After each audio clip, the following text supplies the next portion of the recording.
अस्सलाम वालेकुम dear viewers, मैं हूं आपके साथ प्रोफेसर अब्दुल गफ़ार। सबसे पहले उन तमाम वालिदैन, उन असातिज़ा इकराम और उन स्टूडेंट्स का मैं शुक्रिया अदा करता हूं जिन्होंने मुझे कॉल्स के ज़रिए, मैसेजेस के ज़रिए, मुख्तलिफ़ सोशल मीडियाज़ के ज़रिए मेरी हौसला अफजाई की, बल्कि कुछ बाकायदा तौर पर मुझे मिलने के लिए भी आए और उन्होंने बड़ी अच्छी मेरी हौसला अफजाई की। मैं अपने कुलीग्स का भी बड़ा शुक्रगुज़ार हूँ जिन्होंने स्पेशली मेरे घर पर आकर मेरी हौसला अफजाई की। जी जनाब, तो मेरे साथ रहिएगा। आज हम बहुत इम्पोर्टेंट पॉइंट डिस्कस करने जा रहे हैं और ये एक्सरसाइज 1.2 का लास्ट लेक्चर होगा आपके पास, क्लास 9th का। यस स्टूडेंट्स, मैं यहाँ से एक चीज़ लाहौर भेजता हूँ, मैं यहाँ से लैपटॉप लाहौर भेजता हूँ, तो वहाँ पे मेरे पास लैपटॉप मेरा ख़राब हो गया। मैंने अपने स्टूडेंट के पास लाहौर में भेजा, नुमान उसका नाम है और उसकी वहाँ पे शॉप है, तो उसको लैपटॉप ही मेरा मिला। यस, मैंने जो चीज़ ट्रांसपोर्ट की है वही उसे मिली है, उसने मुझे ओके कर दिया है कि सर मुझे मिल गई है। जब आप किसी चीज़ का ट्रांसपोज ले लें तो वही चीज़ आ जाए, मैट्रिक्स का आपने ट्रांसपोज लिया, वही मैट्रिक्स दोबारा आपके पास आ जाए, that is called symmetry of matrix. Yes, इसका मैंने लिया ट्रांसपोज। ट्रांसपोज क्या होता है? रोज़ को उठा के कॉलम की शक्ल में लिख देना है। अब सेकंड रो को भी उठाकर सेकंड कॉलम की शक्ल में लिख दिया, इस थर्ड रो को उठाकर थर्ड कॉलम में लिख दिया। स्टूडेंट्स मेरे साथ रहिएगा ताकि पूरी वीडियो देखिएगा, ताकि आपको पता चले कि हम आज क्या क्या पॉइंट डिस्कस करेंगे। यस, ये देखिए, ये दोबारा हमारे पास ए मैट्रिक्स ही बन गया है। Yes, that is A. जब किसी चीज़ मैट्रिक्स का हम ट्रांसपोज लें, that is equal to itself, that is called symmetric matrix. हम लिखेंगे ए इज सिमेट्रिक मैट्रिक्स। जी डियर स्टूडेंट्स, अभी मैंने जो पहले आपके साथ एग्जांपल डिस्कस की है वो एक 3x3 ऑर्डर की डिस्कस की है। अब मैं आपके साथ एक 2x2 ऑर्डर की मैं एग्जांपल डिस्कस करने जा रहा हूं। इस रो को उठाकर इस कॉलम में लिख देंगे, इस रो को उठाकर इस कॉलम में लिख देंगे, आपके पास ये दोबारा वही मैट्रिक्स बन गया। स्टूडेंट्स मेरे साथ रहिएगा क्योंकि यहाँ पे बड़ा इंपॉर्टेंट पॉइंट मैं आपके साथ डिस्कस करने जा रहा हूँ। तो यहाँ पे ये भी आपके पास एक सिमेट्रिक मैट्रिक्स बन गया। यस, दोनों एग्जाम्पल्स में आपने एक बात नोट की होगी कि सिमेट्री चेक करने के लिए स्क्वायर मैट्रिक्स होना ज़रूरी है। What is the first condition to check the symmetry?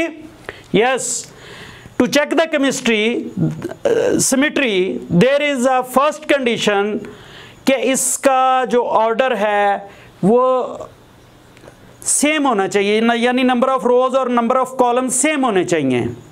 जब नंबर ऑफ रोज और नंबर ऑफ कॉलम सेम होते हैं, that is called square matrix. Yes students, पहली एग्जांपल 3x3 ऑर्डर की थी, ये एग्जांपल भी 2x2 ऑर्डर की है। तो जब आप इसका रिजल्ट निकालेंगे वो भी उसी सेम ऑर्डर में रहेगा।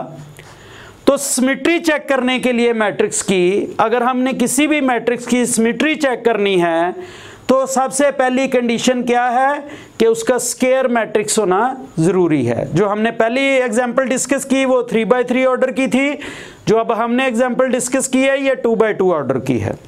जी डियर स्टूडेंट्स मेरे साथ रहिएगा क्योंकि अब हम बड़ी इंपॉर्टेंट चीज़ डिस्कस करने जा रहे हैं जिसमें बच्चे अक्सर गलती कर देते हैं। पहले मैं आपको एक एग्जाम्पल से समझा दूँ कि मैंने अगर यहाँ से लैपटॉप लाहौर भेजा है, उसको मैंने कोरियर करवाया है, आगे से मेरा वो जो स्टूडेंट है जिसकी लैपटॉप की शॉप है, नुमान उसका नाम है, और वो मुझे कॉल करके कहता है कि सर आपने तो मुझे कहा था कि मैं लैपटॉप भेज रहा हूँ, लेकिन मुझे तो आपका कंप्यूटर मिला है, यहाँ पे तो लैपटॉप नहीं मिला। कोरियर तो मैंने लैपटॉप करवाया था, मिला उसको कंप्यूटर है जो कि एक डेस्कटॉप है। दोनों में फ़र्क तो है। यस, जब किसी चीज़ की नेगेशन हो जाए, नफ़ी हो जाए, तो उसको स्क्यू सिमेट्री कहते हैं, उस सिमेट्री को स्क्यू सिमेट्री कहते हैं। यस, मैंने इसका ट्रांसपोज ले रहा हूँ, तो इसकी रोज़ को उठाकर मैंने कॉलम की शक्ल में लिख दिया, सेकंड रो को सेकंड कॉलम में, थर्ड रो को थर्ड कॉलम में। जब भी आप किसी मैट्रिक्स की रोज़ को कॉलम्स की शेप में लिख दें या कॉलम्स को उठाकर रोज़ में चेंज कर दें, तो वो मैट्रिक्स का ट्रांसपोज कहलाता है। यस स्टूडेंट्स, ये देखें, ये दोनों आपके पास इक्वल नहीं हैं। ये दोनों आपके पास इक्वल नहीं हैं। यहां पे ये -3 नहीं है। यस स्टूडेंट्स, अभी ये देखें, इसकी पहली रो को उठाकर पहले कॉलम में, दूसरी रो को उठाकर दूसरे कॉलम में, तीसरी रो को उठाकर तीसरे कॉलम में लिख दिया। तो ये आप देखें, अभी ये आपका ए के बराबर नहीं आया। यहां पे बच्चे मिस्टेक क्या करते हैं, यहां पे आपने इसमें से नेगेटिव कॉमन निकालना है, या इसमें से जब हम नेगेटिव कॉमन निकालेंगे मैट्रिक्स से बाहर, तो ईच एंट्री में से नेगेटिव बाहर निकलेगा कॉमन, 0 0 ही रहेगा। जो नेगेटिव है वो पॉजिटिव हो जाएगा। यहाँ पे ये नेगेटिव है, ये पॉजिटिव हो गया। यहाँ पे ये पॉजिटिव है, ये नेगेटिव हो गया। ईच एंट्री चेंज हो जाएगी, जो पॉजिटिव हैं वो नेगेटिव हो जाएंगे, जो नेगेटिव हैं वो पॉजिटिव हो जाएंगे। यस, यहाँ पे आपके पास ये 0 है, 0 आ गया, ये -1 है, ये +1 आ गया, ये +3 है, ये -3 बन गया, क्योंकि हमने नेगेटिव कॉमन ले लिया है। जब हम कॉमन लेंगे तो ईच एंट्री में से कॉमन निकलेगा। यहाँ पे +1 है, यहाँ पे -1 आ गया, ये 0 0 ही रहेगा। अब आप देखें, ये आपके पास दोबारा फिर वही ए मैट्रिक्स बन गया। Yes, that is -A। जब ए का हमने ट्रांसपोज लिया तो नेगेटिव ऑफ इट सेल्फ आ गया। जब भी किसी मैट्रिक्स का नेगेटिव ऑफ इट सेल्फ आ जाए तो आपने क्या कहना है, that is skew symmetric matrix. Skew symmetric matrix कौन से वाला, ये A is a skew symmetric matrix.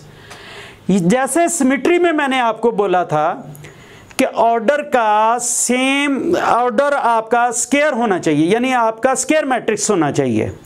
उसी तरह से स्क्यू सिमेट्रिक में यहाँ पे ये देखें, इसका ऑर्डर 3/3 है। जब इसका आपने ट्रांसपोज लिया वो भी वही ऑर्डर रहेगा। यस स्टूडेंट्स, ऑर्डर स्क्वायर होना चाहिए। स्क्वायर मैट्रिक्स के बारे में हम बता सकते हैं कि ये सिमेट्रिक है या नॉन सिमेट्रिक है। जी डियर स्टूडेंट्स, अगर आपने मेरा लेक्चर नंबर 1 देखा है और लेक्चर नंबर 2 देखा है और आज का अभी तक का लेक्चर अगर आपने सुना है, तो एक्सरसाइज 1.2 क्वेश्चन नंबर 1, 2, 3, 4, 5 ये 5 क्वेश्चन आप इजीली कर सकते हैं। मेरे साथ रहिएगा। अभी हम क्वेश्चन नंबर 6 डिस्कस करने जा रहे हैं। जी डियर स्टूडेंट्स, मैंने आपके सामने क्वेश्चन नंबर 6 का पहला पार्ट लिखा है। इसमें आपने प्रूव क्या करना है कि ए ट्रांसपोज का जब दोबारा ट्रांसपोज लिया जाए तो वो ए के बराबर आता है। यस स्टूडेंट्स, इसका मैं ट्रांसपोज लेता हूँ तो इसकी पहली रो को उठाकर कॉलम की शक्ल में लिख दूंगा, इसी तरीके से दूसरी रो को दूसरे कॉलम में लिख दूंगा। अब मैंने इसका दोबारा ट्रांसपोज लेता हूँ तो मैंने इस मैट्रिक्स का ट्रांसपोज लेना है। यस, 1 0 2 1 पहली रो को पहले कॉलम में, दूसरी रो को दूसरे कॉलम में लिख दिया, तो आपके पास A ट्रांसपोज का transpose is equal to A आ गया। यही हमने प्रूव करना था। इसका जो सेकंड पार्ट है क्वेश्चन नंबर 6 का, वो B ट्रांसपोज का transpose is equal to B करना है, वो आप खुद कीजिएगा। बच्चे अक्सर गलती कहाँ पे करते हैं? अलजबरा में।